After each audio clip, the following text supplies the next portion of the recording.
కాశీ తీసుకొచ్చిన సాక్ష్యాలతో గౌతమ్ని చంప పగలగొట్టబోయిన జ్యోత్స్నాకి ఊహించని షాక్ ఇచ్చిన గౌతమ్ అసలు ఇదంతా ఎలా జరగబోతుంది అనేది ఈ వీడియోలో తెలుసుకుందాం. కార్తీక్ దీప ఇంటికైతే వెళ్తారు. వెళ్ళిన తర్వాత అప్పుడే దీప అయితే అసలు ఆ గౌతమ్ ఇంటి దగ్గర ఏం జరిగింది బావా అని కార్తీక్ని అడుగుతూ ఉంటుంది దీప. అప్పుడే ఇక కార్తీక్ అయితే అంటూ ఉంటాడు, నువ్వు నన్ను మంచి పని చేసి వెళ్ళమని చెప్పావు. గౌతమ్ చెడ్డవాడు, జ్యోత్స్నాకి ఏదైనా ఇబ్బంది అవుతుందన్నావు. అలాగే వాడు అక్కడికి వెళ్ళిన తర్వాత ఎలాంటి చిందులే వేశాడు. ముందు జ్యోత్స్న భయమేస్తుంది, నిశ్చితార్థం పోస్ట్ పోన్ చేసుకున్నాము అని అన్నీ కూడా మాట్లాడింది. జ్యోత్స్న ఎంత ప్రేమగా వాడిని పడగొట్టాలని మాట్లాడినా సరే వాడు మాత్రం జ్యోత్స్న మాట వినలేదు. ఇంట్లో సమయానికి వాళ్ళ అమ్మా నాన్న కూడా లేరట. అప్పుడే ఇక జ్యోత్స్న చెయ్యి పట్టుకొని జ్యోత్స్నాని ముద్దు పెట్టుకోవాలని చూశాడు. అప్పుడే సరిగ్గా నేను వెళ్ళి వాడికి షాక్ ఇచ్చాను. ఇక వాడైతే జ్యోత్స్న చెయ్యి వదిలేశాడు అని అంటూ కార్తీక్ అయితే చెప్తాడు. అప్పుడే ఇక అది విని దీప అయితే నేను చెప్పాను కదా బావా, వాడు చాలా నీచుడని. అలాంటి నీచుడు జ్యోత్స్నాని పెళ్లి చేసుకోవడమా, అది జరగని పని. జ్యోత్స్న నోటితోనే జ్యోత్స్న బండారం బయటపడాలి అని అంటూ ఉంటుంది దీప. సరే, రేపు మళ్ళీ గౌతమ్ వస్తాడు కదా, రేపు కూడా ఒక ఆట ఆడుకుందాం జ్యోత్స్నాతో. ఇప్పటికే వాడు చెయ్యి పట్టుకున్నాడని పాపం చాలా గిల్టీగా ఫీల్ అయిపోతుంది. ఆ చెయ్యి పట్టుకున్నాడని చాలా బాధపడుతుంది కూడా. గౌతమ్ ఇంటికి వెళ్ళేటప్పుడే కారు ఆపి, ఎప్పటికీ నిన్నే నేను ప్రేమిస్తాను బావా, గౌతమ్ని పెళ్లి చేసుకోను. నా గురించి నీకేమన్నా విషయాలు తెలిసాయా అని నన్ను ఎన్నో ప్రశ్నలు వేసింది జ్యోత్స్న. జ్యోత్స్నకి అనుమానం వచ్చింది దీప, నువ్వే ఇంటి వారసురాలవని, నీకు నాకు తెలిసిపోయి మనం ఇలా ప్రవర్తిస్తున్నామని జ్యోత్స్నకి అనుమానం అయితే వచ్చేసింది. అందుకని మనం మాత్రం ఇప్పుడు కొంచెం జాగ్రత్తగానే ఉండాలి. జ్యోత్స్న ఈసారి ఎవరిని టార్గెట్ చేస్తుందో తెలీదు అని అనుకుంటూ ఉంటాడు కార్తీక్ అయితే. తర్వాత ఇక జ్యోత్స్న అయితే కోపంతో రగిలిపోతూ గదిలో అటు ఇటు తిరుగుతూ ఉంటుంది. అప్పుడే పారిజాతం అయితే అక్కడికి వస్తుంది. ఏమే, నిజంగానే నువ్వు వెళ్ళి ఆ గౌతమ్కి వాళ్ళ పేరెంట్స్కి క్షమాపణ చెప్పావా అని అడుగుతూ ఉంటుంది పారిజాతం. అక్కడికి వెళ్ళి వచ్చిన దగ్గర నుంచి కూడా నీలో ఏదో దిగులు కనిపిస్తుంది, ఏమైంది అని అడుగుతూ ఉంటుంది. అప్పుడే జ్యోత్స్న అయితే అక్కడ జరిగిందంతా కూడా చెప్తుంది. గౌతమ్ తన చెయ్యి పట్టుకొని ముద్దు పెట్టబోవడం అంతా కూడా చెప్పి ఇక ఏడుస్తుంది. జ్యోత్స్న అయితే అలాంటి నీచుడు నానమ్మ వాడు, అసలు అలాంటి నీచుడిని నేను పెళ్లి చేసుకోవడమా అని అంటూ ఉంటుంది జ్యోత్స్న అయితే.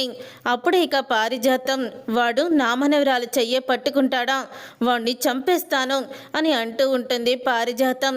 చూడు గ్రాని, ఆ రోజు సమయానికి బావ రాకపోయి ఉంటే వాడు ఇంకా అడ్వాన్స్గా నా మీదకి వచ్చేసేవాడు అని అంటూ ఉంటుంది జ్యోత్స్న. దీపని చెడ్డదాన్ని చెయ్యాలని ఆ గౌతమ్ గారిని నీ పీక చుట్టుకున్నావు. ఇప్పుడు వాడేమో బంకలాగా అతుక్కుపోయి వదలనంటున్నాడు అని అంటూ ఉంటుంది పారిజాతం. అప్పుడు ఇక కాశీకి మనం పని అప్పజెప్పాం కదా, ఎక్కడి వరకు వచ్చిందంటావు, కాశీ ఏమన్నా ఫోన్ చేశాడా అని అడుగుతూ ఉంటుంది జ్యోత్స్న. కాశీ నాకేమీ ఫోన్ చేయలేదే అని అంటూ ఉంటుంది పారిజాతం. అప్పుడే ఇక పారిజాతం అలా అంటూ ఉండగానే ఇంతలో కాశీ అయితే ఫోన్ చేస్తాడు. కాశీయే ఫోన్ చేస్తున్నాడే అని అంటూ ఉంటుంది పారిజాతం. అప్పుడే ఇక పారిజాతం అలా అన్న తర్వాత అప్పుడే కాశీ ఫోను లిఫ్ట్ చేస్తుంది పారిజాతం అయితే. చెప్పరా కాశీ, మేము చెప్పిన పని ఎక్కడి దాకా వచ్చింది అని అడుగుతూ ఉంటుంది పారిజాతం. నానమ్మ, అసలు గౌతమ్ గాడు మామూలు నీచుడు కాదు, అసలు వాడంత దుర్మార్గుడు ఎవరు ఉండరేమో.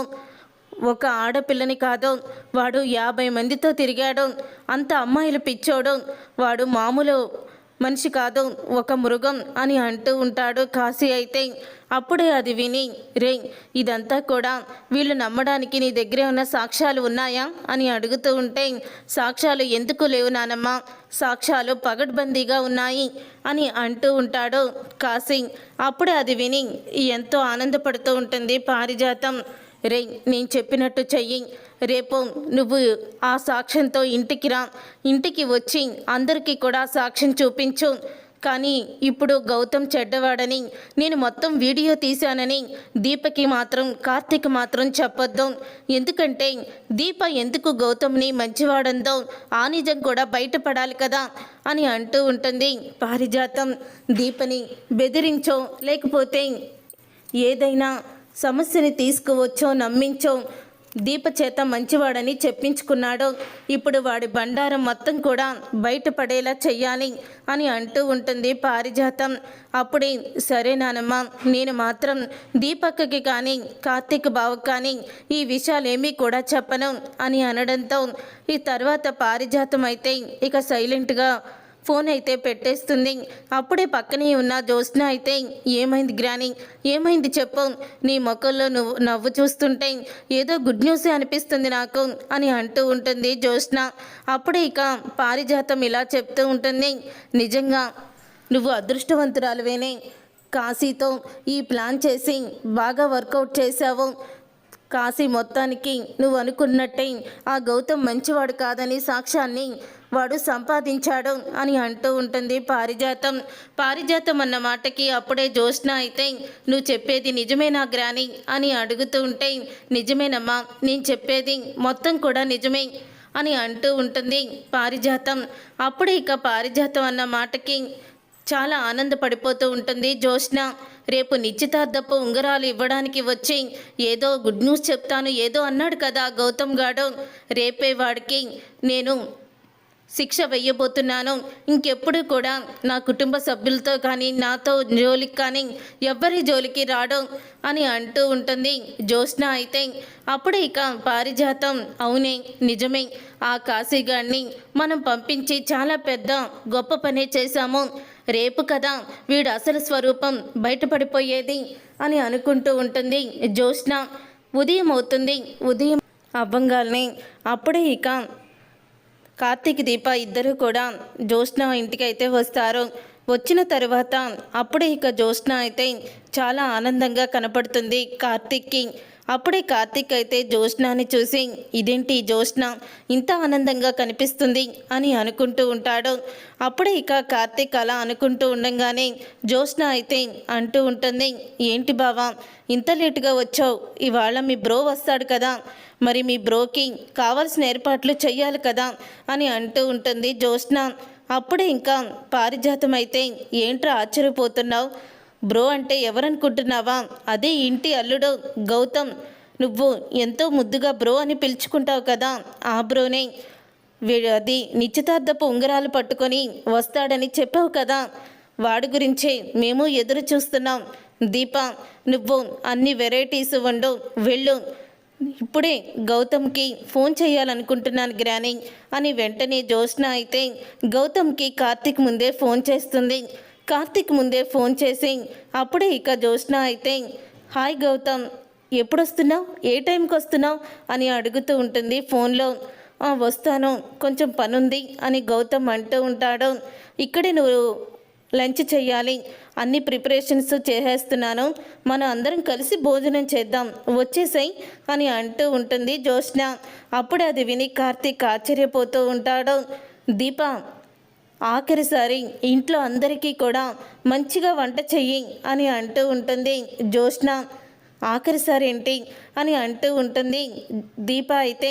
అప్పుడు ఇక దీప అన్న మాటకి జ్యోత్స్న అయితే ఆఖరిసారి అంటే అన్ని వెరైటీసు ఆఖరిసారి అంటున్నాను, అంతే అంతే వెళ్ళు అన్ని వంటలు చెయ్యి, చాలా రుచిగా ఉండాలి అని చెప్తూ ఉంటుంది జ్యోత్స్న. అసలే ఆ వంటలకి అన్నీ కూడా రుచిగా లేకపోతే నా వుడ్బి అదే మీ ఆయన బ్రో చాలా కోపడతాడు, ఆయనకి తగ్గట్టు టేస్ట్కి తగ్గట్టు ఉండు అని అంటూ ఉంటుంది జ్యోత్స్న. ఇంతలో ఇక సుమిత్ర అయితే అక్కడికి వస్తుంది. ఏంటమ్మా జ్యోత్స్న ఏంటో రకరకాల ఐటమ్స్ ఉండు అంటున్నావు ఏంటి కదా అని అంటూ ఉంటుంది సుమిత్ర. అదే మమ్మీ గౌతమ్ నిశ్చితార్థపు ఉంగరాలు పట్టుకొని వస్తానని చెప్పాడు కదా, అందుకని తనకి లంచ్ ప్రిపేర్ చేయమని చెప్తున్నాను దీపకి అని అంటూ ఉంటుంది జ్యోత్స్న. నిజంగా నీలో చాలా మార్పు వచ్చింది జ్యోత్స్న, నువ్వు మనస్ఫూర్తిగా గౌతమ్ని భర్తగా ఒప్పుకుంటున్నావు, నాకు చాలా ఆనందంగా ఉంది అని అంటూ ఉంటుంది సుమిత్ర. ఈ ఆనందం ఎంతోసేపు ఉండదు మమ్మీ, ఆ గౌతమ్ గాడికి నేను ఇచ్చే షాకు మామూలుగా ఉండదు. గౌతమ్ని అడ్డం పెట్టుకొని నన్ను ఇప్పటి వరకు కూడా ఆడుకున్న కార్తీక్ బావుకి ఈ దీపకి కూడా షాకే. ఈ దీప ఈ రోజుతో ఇంటికి సెలవు చీటీ తీసుకొని వెళ్ళిపోతుంది అని అంటూ జ్యోత్స్న అయితే మనసులో అనుకుంటూ ఉంటుంది.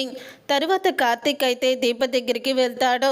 అప్పుడే కార్తీక్ అయితే దీపతో అంటూ ఉంటాడు, ఏంటి దీప, జ్యోత్స్న మాట తీరులో ఏదో మార్పు వచ్చింది, తను గౌతమ్ మీద ఇంత శ్రద్ధ చూపిస్తుందేంటి అని అంటూ ఉంటాడు. కార్తీక్ అయితే అదే నాకు అర్థం కాలేదు బావా, కానీ తను ఏదో ప్లాన్ చేసింది, అందుకని అంత కాన్ఫిడెంట్గా ఉంది అని అంటూ ఉంటే ఇంతలో పారిజాతం అయితే వస్తుంది.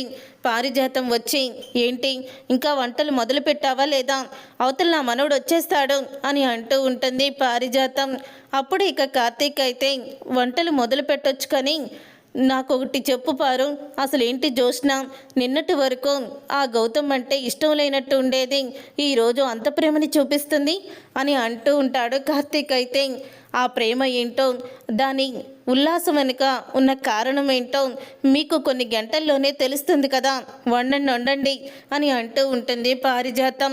అప్పుడే దీప అయితే దేనికైనా మనం సిద్ధంగానే ఉండాలి బావా, అప్పుడే మనం దాన్ని ఎదుర్కోగలం, ఆ సమయాన్ని బట్టి మనం అప్పుడు మాట్లాడాలి అని అంటూ ఉంటుంది. దీప అయితే అవును దీప, నువ్వు చెప్పింది కూడా కరెక్టే అని అంటూ ఉంటాడు కార్తీక్. తరువాత లంచ్కి అయితే గౌతమ్ వచ్చేస్తాడు. ఇక గౌతమ్ చూసి జ్యోత్స్న అయితే చాలా నవ్వుతూ మర్యాదలు చేస్తూ ప్రేమగా మాట్లాడుతూ ఉంటుంది. అప్పుడే జ్యోత్స్నని చూసి అంటూ ఉంటాడు గౌతమ్ అయితే, ఈ రోజే నువ్వు నాతో ఇలా మనసు విప్పి మాట్లాడావు, నిజంగా నువ్వు ఈ చీరలో చాలా అందంగా ఉన్నావు అని జ్యోత్స్నని పొగుడుతూ ఉంటాడు. అప్పుడే ఇక జ్యోత్స్న అయితే లంచ్ చేస్తూ మాట్లాడుకుందాం అని అంటూ ఉంటుంది. అందరూ కలిసి భోజనాలు అయితే చేస్తారు. చేసిన తర్వాత అప్పుడే అందరూ హాల్లో కూర్చొని ఉంటారు. అలా కూర్చొని ఉండగా అప్పుడే ఇక కాశీ లోపలికి రావడం అంతా కూడా కార్తీక్ అయితే చూస్తాడు. కాశీ మళ్ళీ వస్తున్నాడేంటి అని కాశీకి ఎదురు వెళ్తాడు. కార్తీక్ అయితే రే కాశీ మళ్ళీ వస్తున్నావేంట్రా అని అడుగుతూ ఉంటే అప్పుడే ఇక అది బావా, నాకు జ్యోత్స్నతో పనుంది, మాట్లాడాలి అని అంటూ ఉంటాడు కార్తీక్తో. కాశీ అయితే అప్పుడే ఇక జ్యోత్స్న కాశీని చూస్తుంది. ఏంటి కాశీ అక్కడే ఉండిపోయావు, లోపలికి రా అని అంటూ పిలుస్తుంది జ్యోత్స్న. అప్పుడే కాశీ అయితే కార్తీక్కి ఏమీ చెప్పకుండా లోపలికైతే వచ్చేస్తాడు. వచ్చేసిన తర్వాత ఇంతలో ఇక రింగ్స్ అయితే చూపిస్తూ ఉంటాడు గౌతమ్. కాశీని చూసి శివనారాయణ కోపంతో రగిలిపోతూ మళ్ళీ ఎందుకు వచ్చావురా నువ్వు అని అడుగుతూ ఉంటాడు. వెళ్ళిపో ఇక్కడి నుంచి అని అనగానే, నేను ఇక్కడికి వచ్చింది మీతో గొడవ పెట్టుకోవడానికో లేకపోతే దీప అక్క తరపున మాట్లాడటానికో రాలేదు, జ్యోత్స్న అక్కకి జరుగుతున్న అన్యాయం గురించి చెప్పడానికి వచ్చాను అని అంటూ ఉంటాడు కాశీ. అప్పుడే ఇక కార్తీక్ అయితే ఇదేం ట్విస్టు అని అనుకుంటూ ఉంటాడు మనసులో. అసలు జ్యోత్స్నకి అన్యాయం జరగడం ఏంటి, ఏం మాట్లాడుతున్నావు అని అంటూ ఉంటే ఇక్కడ కూర్చున్నాడే ఈ వెధవ జ్యోత్స్నకి సరైన జోడి కాదు, జ్యోత్స్న అక్క జీవితాన్ని నాశనం చేసినట్టే వీడికిచ్చి పెళ్లి చేస్తే అని అంటూ ఉంటాడు కాశీ అయితే. అప్పుడే అది విని అందరూ కూడా షాక్ అయిపోతూ ఉంటారు. అప్పుడే జ్యోత్స్న అయితే ఏంటి కాశీ, మీ అక్క నిన్ను తను మంచివాడు గౌతమ్ అని చెప్పి నిన్ను చెడ్డవాడని చెప్పి పంపించిందా చెప్పమని అని అంటూ ఉంటుంది.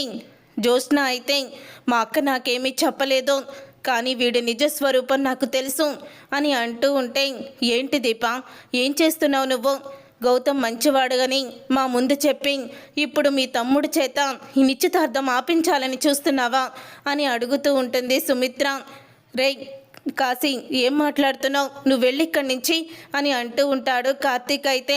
లేదు బావా నేను వెళ్ళను, నేను వీళ్ళకి చూపించాల్సింది చూపించే వెళ్తాను, వీడు ఎంత నీచుడో ఎంత దుర్మార్గుడో ఈ వీడియో చూడండి అని వీడియోనైతే చూపిస్తాడు కాశీ అయితే. ఇక ఆ వీడియోని చూడంగానే శివనారాయణ అందరూ కూడా షాక్ అయిపోతూ ఉంటారు. అప్పుడే ఇక సుమిత్ర అయితే ఆ రోజు దీప చెప్పింది నిజమే, నువ్వు అమ్మాయిల జీవితాలతో ఆడుకునే వెదవ్వా అని అంటూ సుమిత్ర అయితే గౌతమ్ని నిలదీస్తుంది. అప్పుడే ఇక గౌతమ్ని నిలదీస్తున్నప్పుడే అంటూ ఉంటుంది, సుమిత్ర అయితే మరి మళ్ళీ మంచివాడని ఎందుకు చెప్పావు అంటే నా కూతురు జీవితం కళ్ళారా నాశనం అవుతుంటే చూసి ఆనందపడదామనుకున్నావా? ఆ రోజు మేమందరం నమ్మలేదని వీళ్ళకి ఇదే తగిన శాస్తి అని నా కూతురు జీవితాన్ని నాశనం చేయాలని చూసావా అని అంటూ ఉంటుంది సుమిత్ర అయితే. అప్పుడే ఇక కార్తీక్ అయితే అత్త నిజ నిజాలు తెలియకుండా మాట్లాడుకు అని అంటూ ఉంటాడు. కార్తీక్ ఇంకేం మాట్లాడాలరా, నీ పెళ్ళాం చేసిన నిర్వాహకం కనపడుతూనే ఉంది కదా. అప్పుడేమో నిజం చెప్తే మేము నమ్మలేదని, ఇప్పుడు మళ్ళీ ఈ గౌతమ్ గాడు పెళ్లి చేసుకుంటానంటూ వస్తే నా మనవరాలి జీవితం నాశనం అయిపోవాలని నీ భార్య అబద్ధం చెప్పింది, నేను ఆ మాత్రం అర్థం చేసుకోలేకపోతున్నానా అని అంటూ పారిజాతం అలాగే శివనారాయణ అంటూ ఉంటారు. ఇక జ్యోత్స్న అయితే గౌతమ్ దగ్గరికి వెళ్ళి అసలే చెయ్యి పట్టుకున్నాడని కోపంగా ఉంది కదా, ఇక గౌతమ్ దగ్గరికి వెళ్ళి గౌతమ్ చెంప పగలగొడుతుంది. ఇక గౌతమ్ చెంప పగలగొట్టి నువ్వు ఇంత నీచుడు అని నేను అనుకోలేదు, నీ గురించి ముందే తెలుసుంటే అసలు నిన్ను పెళ్లి చేసుకోవడానికి నేను సిద్ధమయ్యేదాన్నే కాదు అని అంటూ ఉంటుంది జ్యోత్స్న. అప్పుడే ఇక గౌతమ్ అయితే ఏయ్ ఆపు, ఏంటి నాటకాలు వేస్తున్నావా? నేను మంచివాణ్ణి కాదని నీకు తెలీదా? మీ వాళ్ళ ముందు ఇంకెన్ని డ్రామాలు వేస్తావు నువ్వు? ఇప్పటి వరకు కూడా నిన్ను పెళ్లి చేసుకోవాలని ఈ నిజాన్ని నేను నా మనసులోనే దాచిపెట్టుకున్నాను, ఇప్పుడు బయట పెడుతున్నాను. మీరందరూ కూడా వినండి, నేను నీచుణ్ణి, నేను దుర్మార్గుణ్ణి, నేను రోజుకొక అమ్మాయితో తిరుగుతాను, రోజుక అమ్మాయితో డేటింగ్ చేస్తాను, కానీ నేను ఇంత నీచుణ్ణని జ్యోత్స్నకి ముందే తెలుసు అని అంటూ గౌతమ్ అయితే షాక్ ఇస్తాడు. అప్పుడే ఇక అది విని ఒక్కసారి అందరూ షాక్ అయిపోతూ ఉంటారు. ఇక జ్యోత్స్న అయితే ఏంట్రా నీ గురించి బయటపడేసరికి నన్ను బ్యాడ్ చేయాలని చూస్తున్నావా అని అంటూ ఉంటుంది జ్యోత్స్న. అప్పుడే ఇక జ్యోత్స్న అన్న మాటలకి గౌతమ్ అయితే అంటూ ఉంటాడు, నువ్వు ఇప్పుడు ఈ వీడియో చూసి ఎలాగైతే నేను దుర్మార్గుణ్ణి అన్నారో నేను అలాంటి సాక్ష్యాన్నే చూపిస్తాను చూడండి. అసలు జ్యోత్స్నకి ఆ నిశ్చితార్థానికి ముందే నేను చెడ్డవాణ్ణని తెలుసు. దీప కావాలనే దీపని అందరి ముందు బ్యాట్ చేయడానికి జ్యోత్స్న ఆ రోజు ఆడిన నాటకం, నాతో నిశ్చితార్థానికి ఒప్పుకొని అక్కడికి కార్తీక్ వాళ్ళని క్యాటరింగ్కి రప్పించి ఇదంతా జ్యోత్స్న చేసిన డ్రామా. ఇదిగోండి సాక్ష్యం, ఇది మా ఇంటి సీసీ ఫుటేజ్ వీడియో. ఆ రోజు జ్యోత్స్న దీప నాతో గొడవ పడేటప్పుడు అక్కడే ఉంది. తను గోడ చాటు నుండి మొత్తం కూడా వింటూనే ఉంది.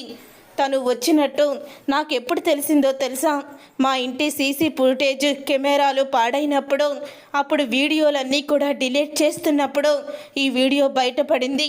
ఈ వీడియోని అడ్డం పెట్టుకొని జ్యోత్స్నని పెళ్లి చేసుకోవాలని నేను అనుకున్నాను అని అంటూ గౌతమ్ అయితే ఊహించని షాక్ అయితే ఇచ్చేస్తాడు. అప్పుడే ఇక అది చూసి శివనారాయణ, సుమిత్ర, దశరథ అందరూ కూడా షాక్ అయిపోతూ ఉంటారు. అప్పుడే ఇక గౌతమ్ అయితే నేనే ఆడపిల్లల జీవితాలతో ఆడుకుంటే మీ అమ్మాయి మనుషుల జీవితాలతోనే జ్యోత్స్న ఆడుకుంటుంది. ఆ రోజు దీపని మీ అందరి ముందు చెడ్డదాన్ని చేసింది, మరి ఇప్పుడేమంటారో అని అంటూ గౌతమ్ అయితే అక్కడి నుంచి వెళ్ళిపోతాడు. అప్పుడే ఇక అది చూసి ఒక్కసారి శివనారాయణ షాక్ అయిపోతూ ఉంటాడు. ఇక సుమిత్ర అయితే గౌతమ్ చెప్పింది నిజమేనా? నీకు ఆ నిశ్చితార్థానికన్నా ముందే గౌతమ్ చెడ్డవాడని తెలుసా అని అడుగుతూ ఉంటే మమ్మీ అది అని తడబడిపోతూ ఉంటుంది జ్యోత్స్న. అప్పుడే సుమిత్ర జ్యోత్స్న చెంప పగలగొడుతుంది. ఇంకా కార్తీక్ అయితే అంటూ ఉంటాడు, కరెక్ట్గా కొట్టావత్తా, ఎందుకంటే ఆ రోజు నా భార్య తప్పు చెయ్యలేదు, కానీ ఈరోజు కూడా నా భార్య తొందరపడి ఇప్పుడు మీ అందరికీ కూడా ఆ గౌతమ్ ఎలాంటి వాడో చెప్పాలంటే చెప్తే మీరు నమ్ముతారా? మీ కూతురు జీవితాన్ని నాశనం చేయడానికి మరొకసారి దీప అడ్డుకుంటుందని మీరు దీపనే నిందిస్తారు. కానీ మేము ఒకటి చేయాలనుకున్నాం, జ్యోత్స్న నోటితోనే నిజాలు బయట పెట్టించాలనుకున్నాను. అందుకని ఆ గౌతమ్ని రెచ్చగొట్టి పెళ్ళికి సిద్ధమయ్యేలా చేశాను. కానీ కాశీ అప్పు తీర్చేసి 10 లక్షలు మీ పారు అలాగే జ్యోత్స్న ఇద్దరు కూడా కాశీ చేత గౌతమ్ ఎంక్వైరీ చేయించి వాళ్ళ గొయ్యని వాళ్ళే తవ్వుకున్నారు అని కార్తీక్ అయితే అంటూ ఉంటాడు. చూసారుగా ఫ్రెండ్స్, రాబోయే కథలో ఖచ్చితంగా ఇలాగే జరగబోతుంది. మరి ఇలాగే జరగాలని మీరైతే కోరుకుంటున్నారా? అయితే వీడియోని తప్పకుండా లైక్ చేసి ఛానల్ని సబ్స్క్రైబ్ చేసుకొని పక్కనే ఉన్న గంట సింబల్పై ఆల్ అని క్లిక్ చేయండి. అప్పుడే మేము పెట్టే ప్రతి వీడియో మీరు మిస్ కాకుండా చూసేయవచ్చు.